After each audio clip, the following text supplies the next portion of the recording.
So I'm sure a lot of you guys have been following the Joy Reid saga, or as I said yesterday, the joy is gone, literally. Joy Reid fired from her show at MSNBC. She broke down crying. Rachel Maddow. I mean, whenever Rachel Maddow goes on one of these rants, and she went on like a 4-minute rant, and she's angry at MSNBC for firing Joy Reid, but it always looks like she's on the verge of tears too. She's like trying to hold it back, about to start crying over Joy Reid getting fired. And I'm not going to play this full thing. This is 4 minutes, but Rachel Maddow ripped MSNBC management for firing Joy Reid. And then you take a look at how Joy Reid is doing. She's, I guess, on her own show now on a Zoom call, crying over her show ending, saying, my show had value. Whether it was the BLM issues or all that stuff. But yeah, Joy Reid was I guess, very blindsided by this firing. Let's just play a little bit of this. I don't know how much I can take, but we'll see. It's a big change.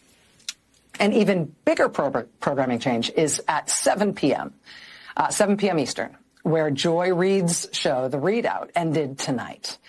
And Joy is not taking a different job in the network. She is leaving the network altogether. And that she'll probably go to The View. Is very, very, very hard to take. I am 51 years old. I have been gainfully employed since I was 12. And I have had so many different kinds of jobs, you wouldn't believe me if I... You've been employed since you were 12? Told you. But in all of the jobs I have had, in all of the years I have been alive, there is no colleague for whom I have had more affection and more respect than Joy Reid. I love MSNBC, and personally, I think it is a bad mistake to let her walk out the door. It is not my call, and I understand that. So MSNBC probably isn't very happy about this. This is her national 8 o'clock show, and she's spending 4 minutes talking about why MSNBC is wrong for firing Joy Reid. You'd think this is something they would deal with in-house, but I guess Maddow wasn't happy at all. And so we know MSNBC is suffering the ratings problem ever since Trump won. And it really does make sense. They were gaslighting everyone, saying there's no way Trump can win, and then he wins. So there's a lot of respect and a lot of people that just don't care what MSNBC has to say because they were blatantly wrong when it came to the election, at least with CNN. Even though they're clearly liberal, they do try to a degree, not a very high one, and play a more moderate role. They're more of a global entity than MSNBC is. MSNBC certainly further left than CNN. Although, to be fair with CNN, pretty much every clip I see of CNN, it's Scott Jennings against 4 liberals. That's what it is on these panels. Or it's Scott Jennings and then maybe one other soy conservative and then 3 liberals. And then the leader of the panel is also liberal. The moderator, who tries to be fair, is always liberal as well.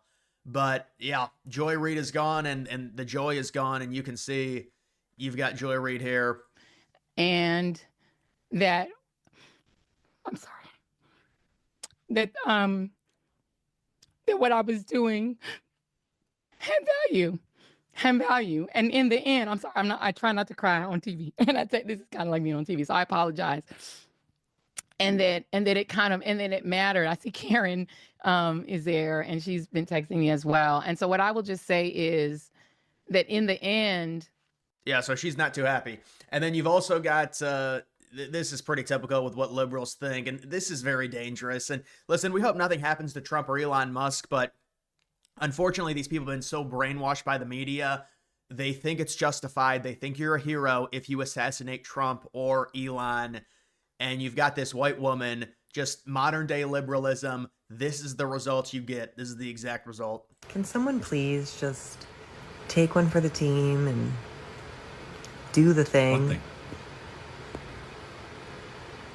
We will all put money on your books. I promise. Just go. Oh, trust me, we know. Oh, come on. Go do it. Go. In case that wasn't clear, she was talking about Trump. Oh, court, but that was vague. Come here. In her comments, this H-bomb says, it's gotta be both though. Then she says, oh, I think we've got a list of 4 until we get to the one that's halfway decent, plus the unelected weirdo running amok. So that's 5. Who could she be talking about? Then there's this one, where Kerrigan says she'll be pardoned. Then she responded saying the violent J6 criminals got pardoned, so why not? So that confirms you were talking about the person who pardoned them. Just own it. You just offered a financial contract to unalive the commander-in-chief. If that's not enough for you, there was this one. You could pause to read it. Then there's this one saying she doesn't want it to go viral because she doesn't want to get a visit from the FBI at her door. Somebody get this video over to Cash Patel. It sounds like... Well, yeah, she'll be getting a visit now, but it really, visiting these people is irrelevant. There's so many of them that believe it. It's definitely a fear. And I've discussed it several times.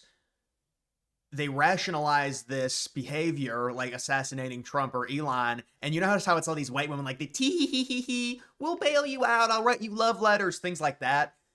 They rationalize it because they've been brainwashed by the media into believing that Trump is the worst person in the history of the world. So they think they're justified in cheering on the death of Trump.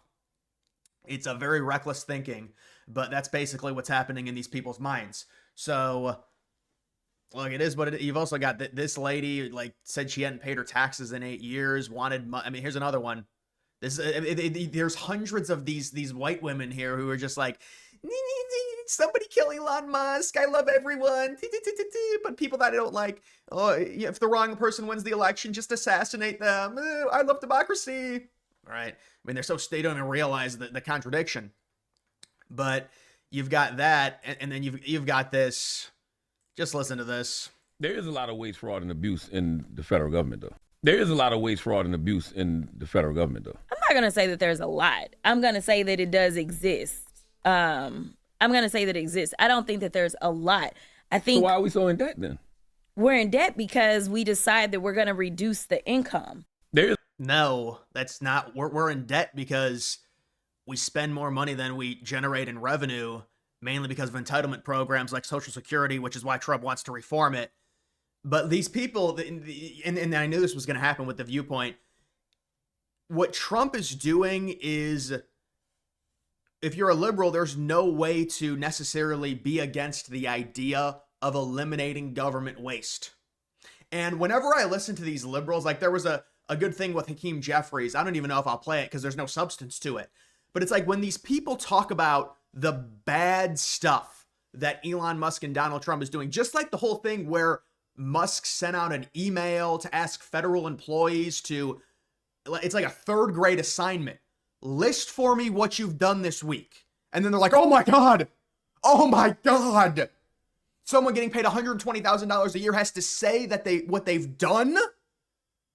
Oh, it's so disrespectful. Well, no, Elon Musk he's asking these people. He's coming in blind. It's not like he's been running this administration for the last 10 years. He knows exactly where all the money is being allocated. All the federal money to these employees are being allocated, what jobs they have. He doesn't know any of that.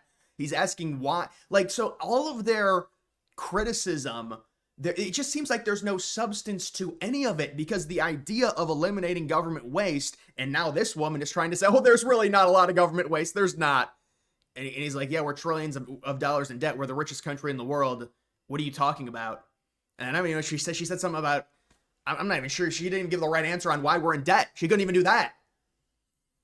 But that's a lot of these Democrats that some of these people that get elected locally. Oh my God.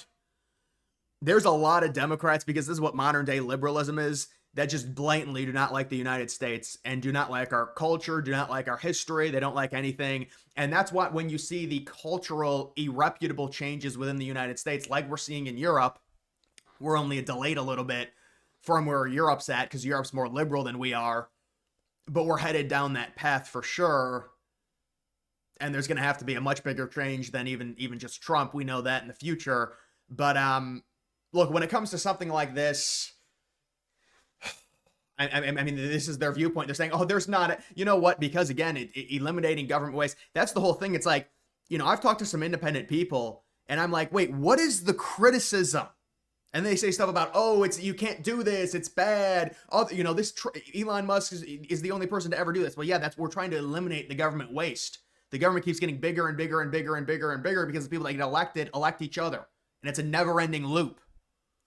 So you bring someone in from the outside to do it. And I understand Elon Musk maybe has a little bit of a bigger role, but I think a lot of that is marketing by Musk because he has X. So it's in your face a lot more than what other people within the Trump administration are doing. And it's the very early stages of the Trump administration.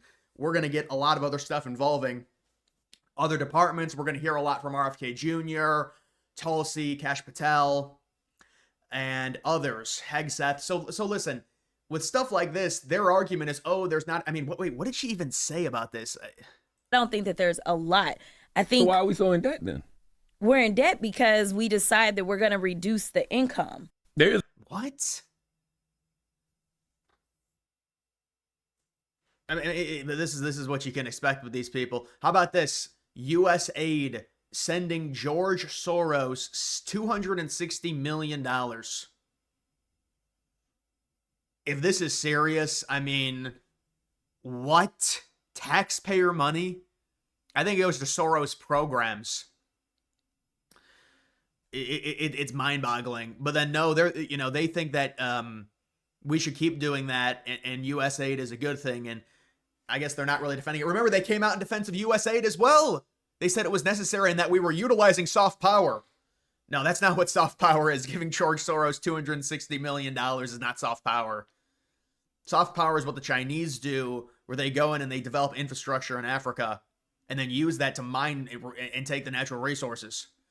And then you've got this. How about this? How about the liberal victory lap that was done a few days ago when it was announced by a lot of media sources that the Eagles, and by the way, it was announced like they were like, well, guess what? They asked the Eagles players if they wanted to go to the White House, and all the players said it was an emphatic no. Turns out it's either false or the Eagles got bullied into going. I made a tweet about this, and then they're like, oh, you overreacted. No, I think what happened is the Eagles players said we're not going, and then their ownership said, no, you're going to go. This is pathetic. Because the country now, I mean, look at Pennsylvania, voted for Trump by 2.5 points. This type of stuff, it needs to end. It's ridiculous. You act like a 3-year-old just because the Democrats lost. You go into the White House. But apparently now they're going. But it was funny because all the liberals were like, oh, they're not going. Haha, we love the Eagles. Turns out they're going. And they look forward to receiving an invitation is what it says there. Ron DeSantis possibly pushing to eliminate property taxes in Florida. Ramaswamy, Vivek, just announced his candidacy for the governorship in Ohio. Trump just endorsed him. Ramaswamy's going to win with that Trump endorsement. I mean, I knew Trump was going to endorse him. There's been a few early polls about the governorship in Ohio. Ramaswamy's at like 60%. The next closes at like 20%. Ramaswamy's going to win. Ramaswamy's pushing to end property taxes. Ramaswamy wants to end the state income tax. In Ohio, it's like 3%, but they want to do it nationwide more so. But you're going to start seeing some of these Republican governors come out and get really aggressive about eliminating certain taxes, like DeSantis is doing with the property tax in Florida. And this is a more widespread national thing with Trump saying, no, the state income tax needs to end. And possibly also, I haven't heard Trump specifically talk about the property taxes, but people within the Trump administration have said, yeah, the property taxes are ridiculous. And other Republicans like DeSantis are talking about getting rid of property taxes. And how is that all going to be paid for? Well, if you use the government efficiency to reduce the spending, and you also use the tariffs like Trump wants to do with the 25% tariff on Canada and Mexico to generate revenue for the U.S. government, you could potentially look at getting rid of things like property taxes and the state income tax. It's not an easy thing to do. There's some that would take a while to implement, but it would certainly be something that I'm sure Americans would love, and it would help the economy because it would give people more spendable, disposable income, which is obviously a very good thing when it comes to mainly small businesses, but just businesses in general. But either way, guys, it is going to do it for this video. Make sure you follow me on X. Link to that's always in the description.